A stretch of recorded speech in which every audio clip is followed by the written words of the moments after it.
Hello, sixth grade, and welcome to ELA's Unit 1, Week 2. We're going to go over our vocabulary words and then get into the rest of our notes and our weekly story.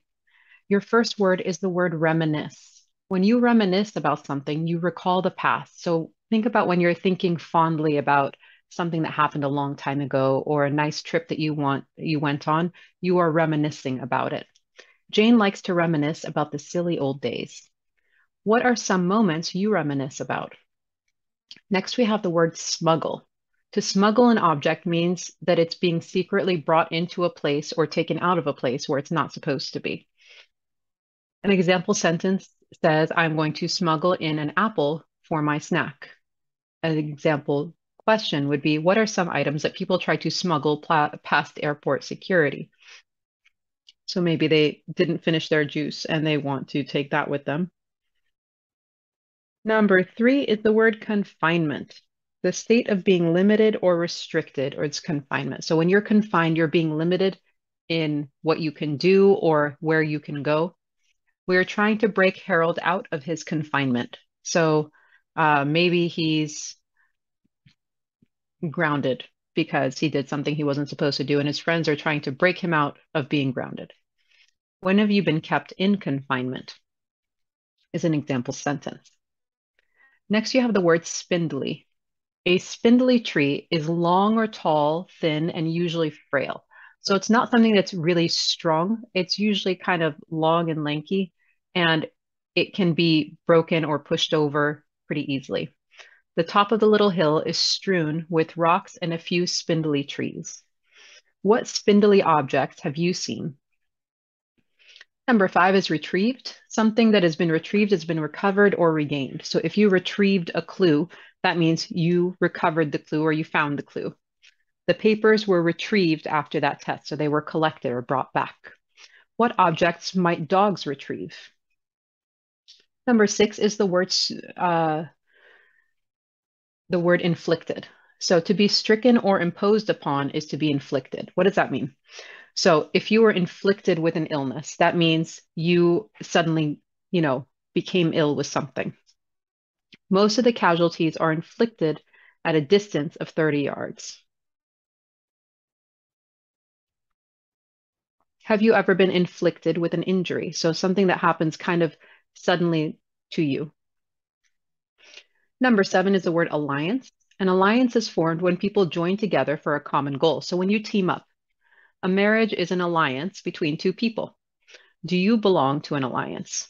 And your last word is adversity. Adversity is a condition of misfortune or calamity. So what does that mean? It means hardship. It's a fancy word for hardship. She showed courage in the face of adversity. When have you faced adversity? All right, next we have our spelling words for this week. We are going to focus on the long vowel sounds. So long vowels say their name. So A like play, or E like see, or I like mine, or O like stone, or U like cute.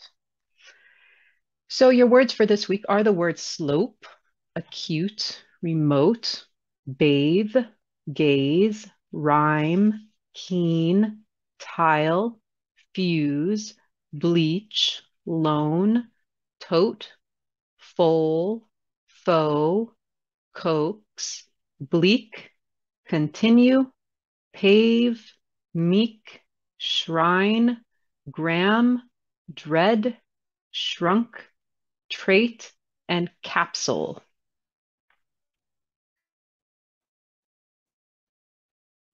All right, next we're going to talk about how to make some of these long vowel sounds. Now, when we're making the long vowel sounds, there are a lot of really common ways that we do that, and I'm listing them here. We have the long A, which you can make with just the letter A, like baby or tomato or basic. AI, like pain, contain, or plain. You could have an A with a consonant letter and then a silent E at the end, like state or male or date. You can make the long A sound by saying EIGH, like sleigh or freight or weight. Those all have an A sound in them. Or EA, like break, stake, or bear. EI, like vein, air, reindeer. You're hearing all the A in them. AY, like gray, play, or stay. And EY, like pray, PREY, they, or obey. Now let's focus on the long E sound. Long E can be made with just an E for short words like me, be, she, he, or a double E like see or meet or seek. You can make this also with an EA like beak or streak or leak. EI like receipt or caffeine or ceiling. IE like chief, belief, or peace. E consonant letter E like theme or hear or delete. EY like key, money, or honey. Or just a Y like sunny or baby or candy. So baby we saw in both of those. It has the long A sound and the long E sound at the end made with that Y. For long I, we can make I with just an I like bind, find, or pilot. We can make it with a Y like cry, try, or my. IE like pie, fried, or tie. I consonant letter E like kite, bike, or bride. IGH like bright, might, or night. Or Y consonant letter E like rhyme or type. Next we have long O. Long O says go, no, or yogurt with just an O by itself. OE like toe, foe, or dough. O consonant letter E like tone, slope, or robe. OA like soak, boat, or groan. And OW like grow, toe, or low. Now the long U can make two different sounds. It can have the U sound or the oo sound. So the long U like music has the U, or tulip has the oo. Or human, we have U consonant letter E like use or flute or mute. UE like blue, argue, or rescue. OU like group, soup, or wound, not wound. WOUND can have two pronunciation. That's why I put the word injury next to it. A wound like a place where you got hurt. Or EW like fewer, new, or drew. So those are our long vowel sounds here. All right, next we're going to get into our grammar. So for grammar, we are talking about subjects, predicates, and commas. Now, a sentence is a group of words that expresses a complete thought. This we learned about last week. Every complete sentence has two parts. It has a subject and a predicate. The subject names the person or thing that the sentence is about. The predicate tells you what the subject is or what the subject does. So my sample sentence here is going to be, my friend Samira plays with her jump rope.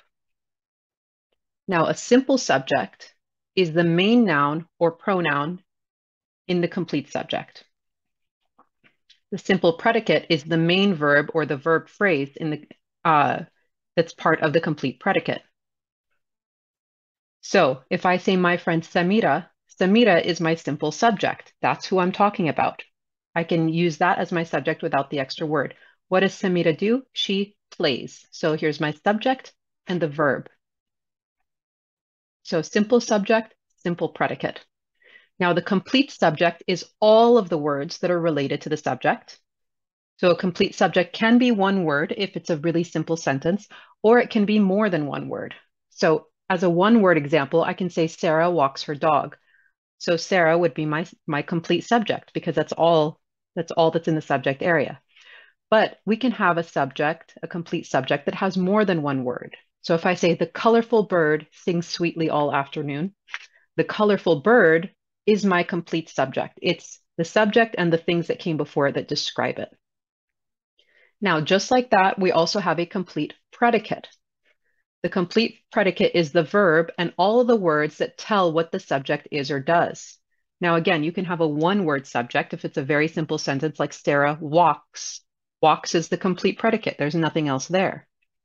But it can also be more than one word. So we'll use that same sentence we used before. The colorful bird sings sweetly all afternoon. So sings sweetly all afternoon is my complete predicate. So it's the verb sings and all of the words after it that are related to it. So now let's circle back to my sample sentence.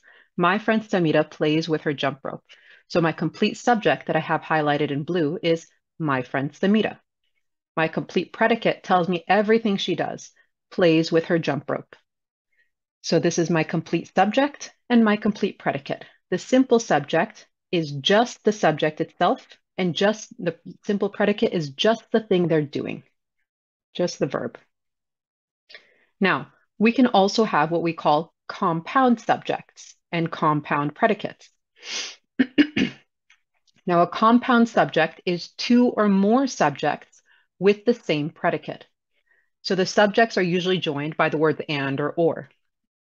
So if a compound subject has two subjects, the subjects are not separated by commas. If there's three or more subjects, then they are separated by commas. So I'll give you an example. A compound subject that has two subjects, I can say Akram and Zakaria went to the park. So my two subjects are Akram and Zakaria. They're joined by the word and. Now, if there's three subjects or three or more, I'm going to have to start using commas. So I can say Akram, comma, Zakaria, comma, and Dawood went to the park. So a complete or a compound subject has a lot of different people, two or more in the subject, that are all doing the same thing. They all share the same predicate. A compound predicate is the opposite. You have your one subject that's doing more than one thing or is being described in more than one way. So let's give an example with just two predicates.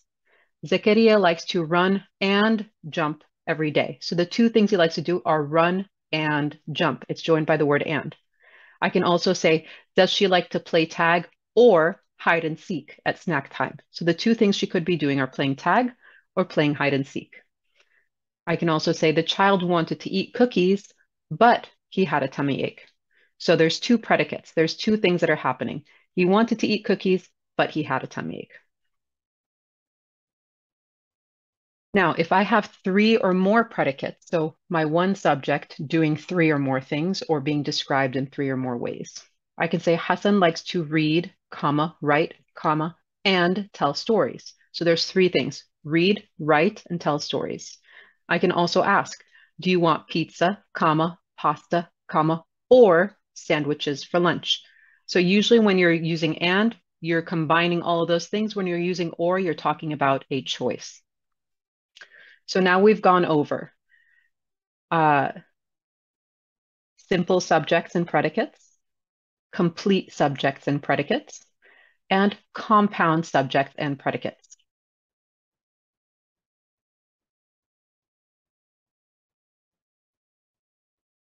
Okay, let's get into our comprehension. For this comprehension section for our notes, we're going to talk about sequence and fluency. So this is something we touched on a bit last week. Remember, sequence words are words that tell you the order that something is happening in a story. So the plot sequence shows the most important events in order and include the characters in the setting. So some sequence words are the words like first, next, the next day, after that, then, finally. All of these give us ideas of when something is happening. Your genre for this week is going to be historical fiction. Now, historical fiction presents you with a story that has these kinds of elements. It's set in the past during a significant time period. The time period is an important part of the setting and often the story itself. So it'll be talking about a period in time where an actual event happened, but it might include fictional characters or well-known historical figures or both. So if you've ever read the Magic Treehouse books, for example, you'll see that some of those are historical fiction books, or a lot of them are historical fiction books where they talk about a real event in history, but the main characters are traveling back and they were not really part of that time period, but they're kind of reintroducing you to that event, maybe from a different point of view. All right, next we have your context clues. So this is one we've talked about before. Context clues are basically the clues you find around a word that you don't know. So they can be in the form of examples of that word being given in the same sentence, like the animal shelter has many canines, including pit bulls and huskies. I know that pit bulls and huskies are kinds of dogs, so that means that canines must mean dogs. Now, context clues can also come in the form of synonyms of the word. If I say the child was aggravated or upset about losing their favorite toy, the synonym upset tells me that aggravated means something very similar to upset or unhappy. Or they can come in the form of an explanation of the word. So if I say the dilapidated house was broken down, the paint was peeling, and the windows were broken, you can see that I'm describing a place that is not taken care of. All right, let's go ahead and get into your weekly story for this week.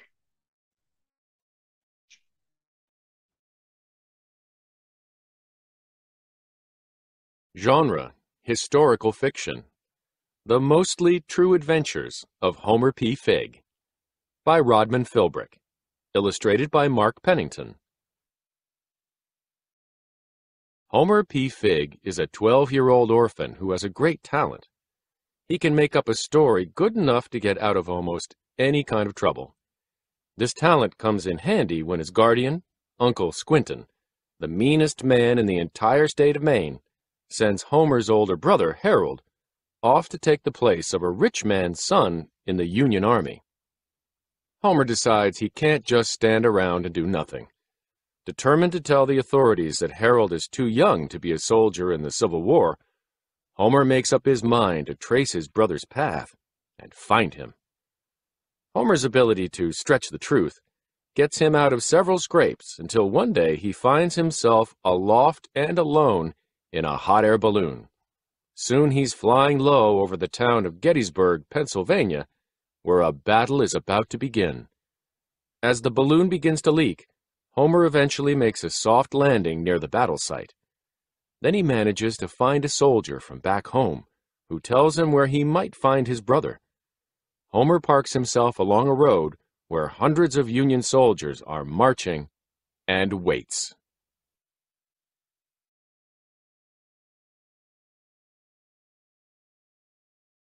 They come along at a brisk march, 350 men with a drum and fife keeping time as they kick up the dust. They've been on the road for hours and look tired but determined. Some raise cheers, anxious to join the fight. Searching for my brother's face among them, I'm thinking all of my adventures have been worth it, because I got here in time to stop Harold dying in battle. Surely he will be amazed to see me and want to know how his little brother beat him to the war. "Harold!" I cry. "Harold Figg!" There's a fearsome-looking sergeant carrying the regiment flag, holding it high and proud. He tries to ignore me, but after the men are told to be at ease, he plants the flag in the ground and crosses his big arms and gives me a stern look. "What do you want, boy? Don't you know this is a war? Go home to your mother." "I want to see my brother, Harold Figg," I insist. "He started out as a private, but it's certain he's been promoted by now." The sergeant gets a look on his face like he's swallowed a bad egg. He spits prodigiously and snarls, "Harold Figg, bah! He's been promoted all right. Promoted to the rear." "Promoted to corporal? Or is it colonel?" "He's in irons, you young fool," the sergeant roars. "Arrested and under guard. Now be off before the fighting starts. Away with you." Harold arrested? I assume the burly sergeant is having a joke at my expense. A bad, cruel joke. But when I go around to the back of the regiment, where some rickety wagons and a few horses have been brought up to join the fight, another soldier tells me that if I want to see Private Harold Figg, I will have to parley with the guards. In one of the wagons, under guard of 3 armed soldiers, are 5 or 6 prisoners, each with a large, crude M chalked upon his blue uniform. "M is for mutineer," a guard tells me, showing me his piece of chalk. That's my idea. The M will be something to aim at if they try running away. Ha ha! The guard's laughter is cruel, as if he thinks he's made a funny joke and doesn't care who it hurts. One of the prisoners, a scurvy-looking fellow with a black eye, is my brother Harold. When I call his name, he covers his face and weeps. All my life, I never knew Harold to be scared or ashamed, and seeing him this way is like stepping backward off a cliff, or discovering the world has gone inside out and upside down. I sit next to where he crouches in the wagon and try not to look at his black eye or notice the sickly, unwashed smell of him. "Homer, what are you doing here?" he asks, his voice catching. "Thought I'd take a stroll behind the barn, and this is where I ended up." I give him a playful nudge. "I come looking for you, silly, to tell you it was nothing but a trick making you enlist in the army.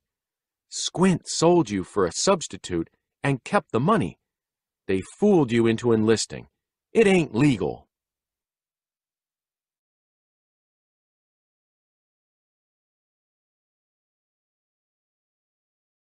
Harold hangs his head.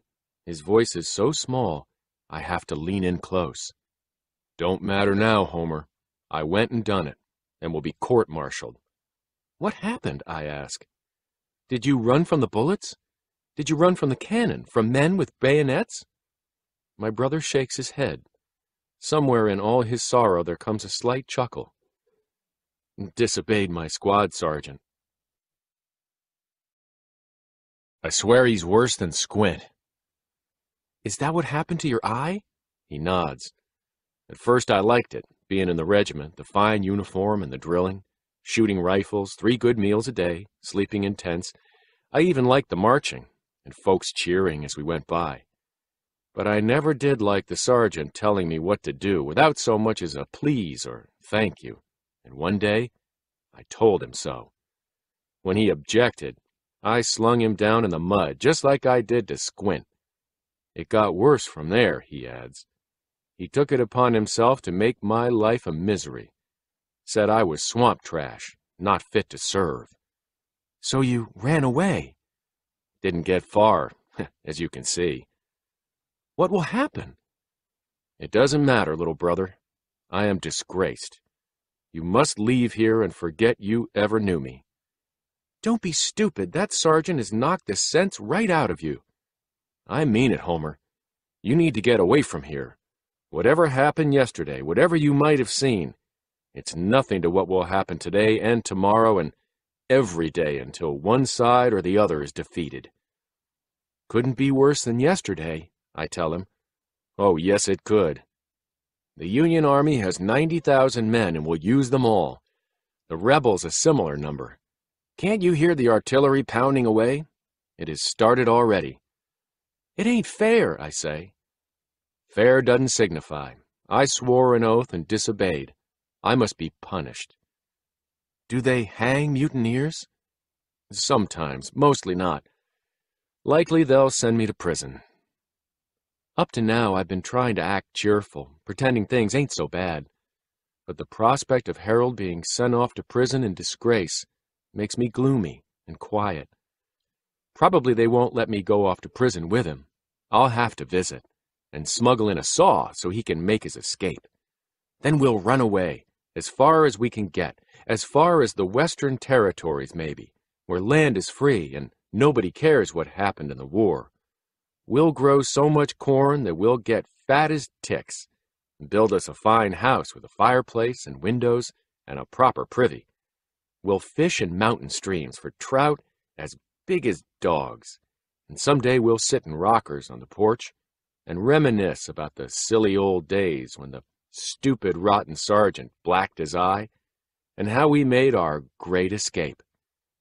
Maybe on horseback, or in a silk balloon.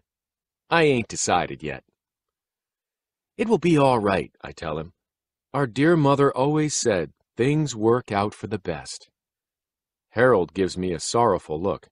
"You were barely 4 years old when Mother passed. How can you know what she said or what she believed?" "I know because you told me."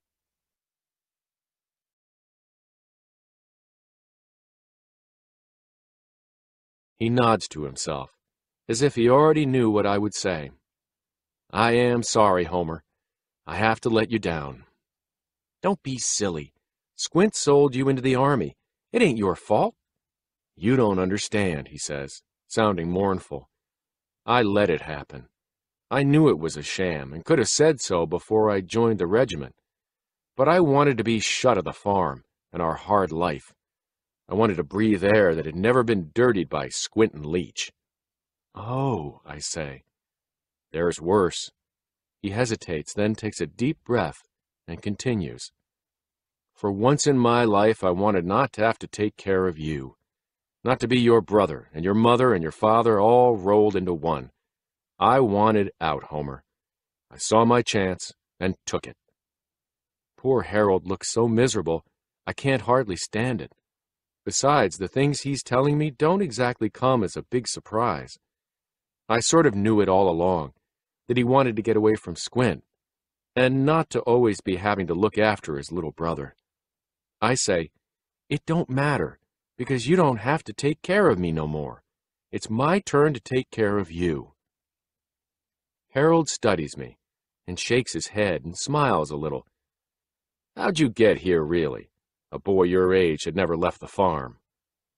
I'm about to tell him the story of my true adventures, and all the fun and sorrows I had along the way, when an officer starts shouting out commands. Men of the 20th Maine, move out. We are shifting to the left. Keep formation. Keep formation. The guards kick me out of the prisoner wagon, but chase me no farther than a few yards. It is easy enough to follow as the regiment picks up and moves, along with the rest of the brigade. There are thousands of soldiers below the crest of the hill awaiting orders. Men from Maine and New York, Pennsylvania, and Vermont, Massachusetts and Connecticut, Michigan and Illinois, and just about everywhere in the northern states. The sound of rifle and artillery fire coming from the other side of the ridge is more or less continuous, and the men seem eager to join the fight. This is the day, they tell one another. Today we stand our ground. Today we turn the tables on Robert E. Lee. Today we win the war. I feel like tugging on sleeves and saying, don't be in such a hurry. The bullets are faster than you. But I keep my mouth shut and my eyes on the prisoner wagon, trying to scheme up a plan to break Harold out of his confinement. A little while later, I see the wounded being carried back from the top of the hill, and it comes to me that maybe being a prisoner and mutineer ain't such a bad thing to be. Nobody's shooting at them. Could be worse.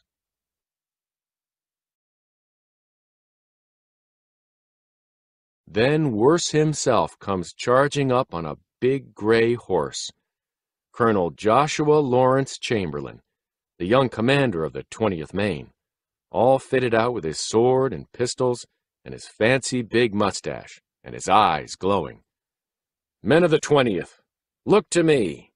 See that small hill? He points with his sword. We must hold that with our lives. It guards the left of the Union Army and cannot be allowed to fall into rebel hands. Every man on the double. Run for the hill and take position. Follow the flag. Quickly now. He makes to wheel away and then thinks better of it. Instead, he sidles up to the prisoners and shows them the flat of his sword, tapping it against his boot. Gentlemen, those willing to fight will get a good word from me. Obey your orders, and I'll do my best to get the charges dropped. To my dismay, the prisoners stand as one, including my brother Harold Figg, begging to be allowed to fight. The guards release them, and they dust away the M so cruelly chalked upon their uniforms. The prisoners and guards grab rifles and cartridge boxes and run for the hill, following the flag of the 20th Maine. All is confusion, but I manage to get to Harold just as he picks up a rifle. Now's our chance, I say. There's no one to stop us. We can run for it. We'll be miles away before they notice. Harold looks at me like I got two heads. I gave my word, he says. Words won't stop the bullets, I say as he wrenches himself loose from my grasp. Words won't keep the shells from exploding. Words won't stop you getting killed and leaving me alone in this world. He shoves me to the ground. Stay there, he orders me. Crawl under the wagon and keep yourself safe. I will see you after the battle, Homer, after the fight is done. Then he's running up the hill, a rifle in one hand and a cartridge pouch in the other. Harold, stop! He won't stop. He keeps on going, running, toward the sound of gunfire. What choice do I have? I haven't come all this way for nothing. So I follow my brother up the hill, into the fight, into the Battle of Gettysburg. The top of the little hill is strewn with rocks and boulders and a few spindly trees. The men from the 20th Maine spread out along the ridge, quickly finding shelter among the rocks. From here they may fire down upon the enemy and still be afforded some small protection. I gave my word. Harold, stop! They don't have long to wait. 10 minutes after occupying the hill, a full regiment of Alabama men attack from below, waving their regimental flag. Suddenly gray uniforms swarm among the rocks and into the open, surging upward with that terrible cry that is called a rebel yell, the ki-yi-yip-yip of the rebel yell being partways an owl-like screech and partways a high-pitched yelp that makes your skin crawl if you happen to be on the receiving end. The bullets start flying before I can locate Harold or find a place to hide. Bullets spitting off rocks and scudding up the dirt and making little smacking noises as they hit skinny trees that are too small to hide behind. Everywhere I turn, there are more bullets striking all around like hornets swarming. Snick, snick, snick. Finally, Harold scoots out from behind his rock and drags me to safety. What are you doing, you little fool? Do you want to be killed? Is that it? He asks, panting. I want to go home. Harold grunts, then takes aim between the rocks and fires his Springfield rifle. His leather cartridge pouch lies open at his side, and he swings the rifle around, tears the paper cartridge in his teeth, rams it down the muzzle, swings the rifle back around, inserts the primer cap, and cocks the hammer, all as quick as you can count. Then he takes careful aim and fires, and does it all over again. There are 40 cartridges in his leather pouch, which means when he fires 37 more times, he'll be out of ammunition. Figure 20 minutes or less if he keeps up to speed. Where are you going? He cries. To get more ammunition. And that's what I do, scampering down the back slope of the hill, out of the line of fire. I follow the others and locate the powder wagons, hoisting a wooden ammunition box that looks like a little casket and dragging it up to where Harold is still loading and firing his rifle, steady as a clock, a bullet fired every count of 20. After seeing that Harold is well supplied, I make myself useful hauling ammunition to some of the others, who are strung out all the way to the southern end of the little hill and under vicious fire from the troops below. Time and again the Alabama men scream out their wild rebel yell and swarm up the hill, only to be turned back at the last moment, punished by the men of the 20th Maine, who hold their ground, hunkered down among the rocks like smoking barnacles, refusing to let go. For an hour or more the bullets fly. Men are wounded, men scream, men die, but still the bullets fly. Colonel Chamberlain is everywhere.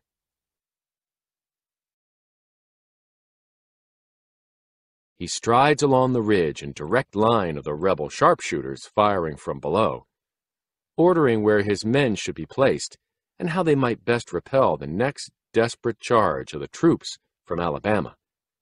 Bullets crease the air around him, close enough to part his hair, but he never flinches from his purpose. Later I heard he was a college professor who knew nothing of war excepting what he'd read in books. But that fateful day upon the little hill, he seems to be Napoleon himself, never in doubt as to what must happen next. He orders where the men should move, when the line should be extended, and when the wounded should be dragged back to safety and carried by stretcher away from the withering fire. The bodies of the fallen have to be left where they fall, to be retrieved when the battle concludes, if it ever does. Seeing me scurrying along with a load of ammunition, Colonel Chamberlain pauses in his purposeful stride and says, "You there, boy, do you know the risk you take?" "Yes, sir." "Very good. Carry on," he commands, "and keep your head down." Then his attention is drawn elsewhere, as one of his officers falls, wounded in the neck, and he must see to a replacement. In the first few minutes of the assault, the rebels almost gain the top of the hill, where they are met with pistol shot and sword. A few soldiers fight hand to hand, rolling among the rocks, but most of the casualties are inflicted at a distance of 30 yards or so, all to gain advantage on a rocky little spur of a hill that happens to stand at the far end of the line, where the Confederates hope to sweep around and crush the Union Army from both sides. A small hill, shrouded in gray gun smoke and running with the blood of the wounded and the dead. The steady hail of lead chops little bits out of the trees, like they're being attacked by small, invisible axes. I keep down, like Harold and the Colonel suggested, and find myself a good boulder to hide behind. "Very good. Carry on, and keep your head down."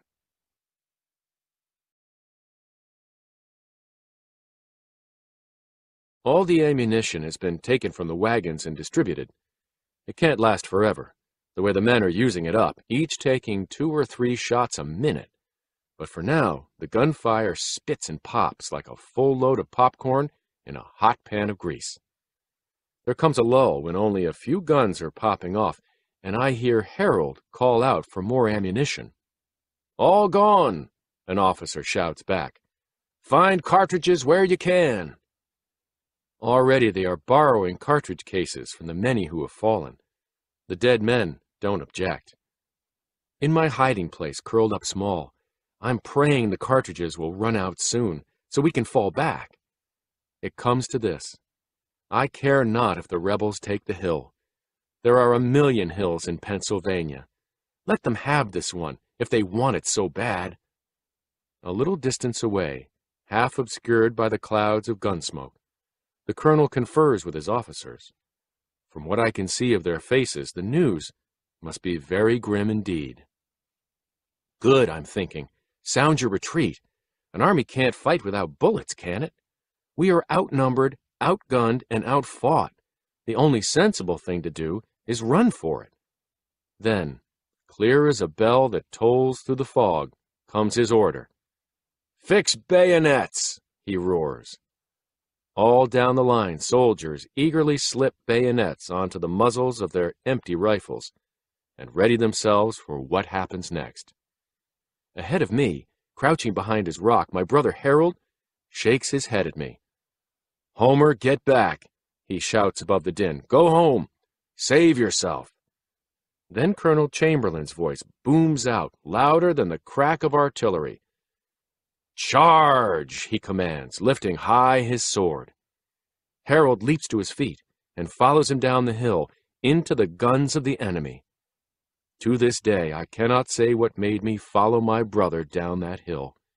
It was not ignorance, because I had seen what war does and hated it. It was not courage, because fear of dying made me scream out loud. All I know is there I was, running after Harold and begging him to take shelter. And as I come over the top of the hill, the air itself is hot enough to catch a fire from the heat of flying lead.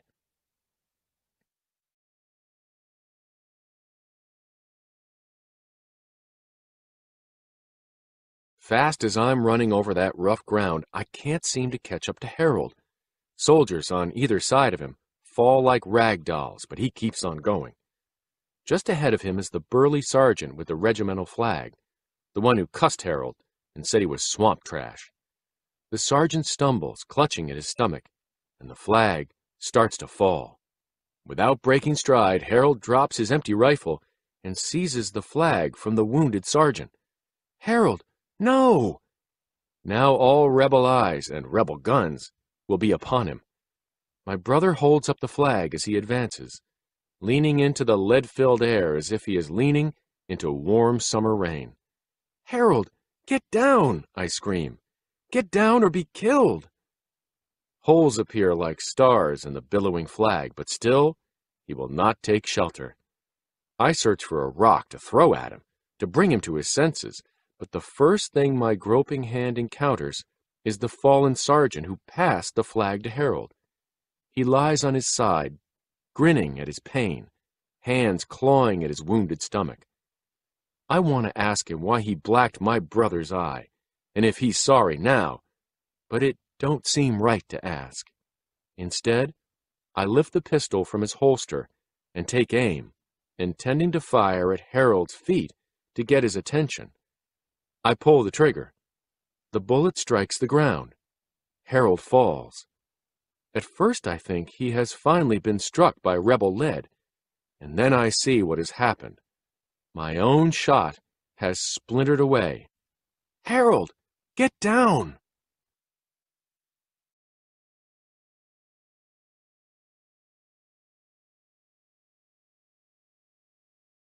A chunk of rock that has stuck itself in his leg like a dart in a board. As Harold falls, he tries to keep the flag upright. Without thinking, I drop the sergeant's pistol, and somehow the flag ends up in my hands, and my brother lying at my feet. By rights, I should toss aside the flag and drop to the ground, and try to get under the flying lead.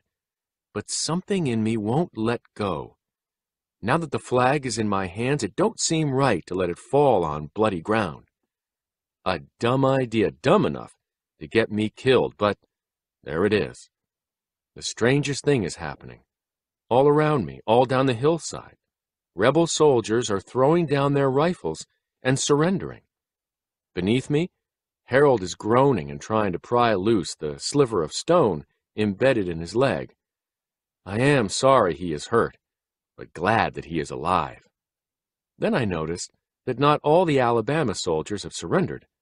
I noticed because one of them has risen from the ground with his sword in both hands, his eyes moving from the flag to me as if deciding what to strike first, the hated Yankee flag or the boy holding it. He hesitates. At that moment exactly, Colonel Joshua Lawrence Chamberlain appears and aims his pistol at the swordsman's head with a steady hand. "Surrender or die," he suggests. The man drops the sword and falls to his knees. "I'll take the flag," the colonel says. "See to your brother." That day the battle ends for us, but not for others.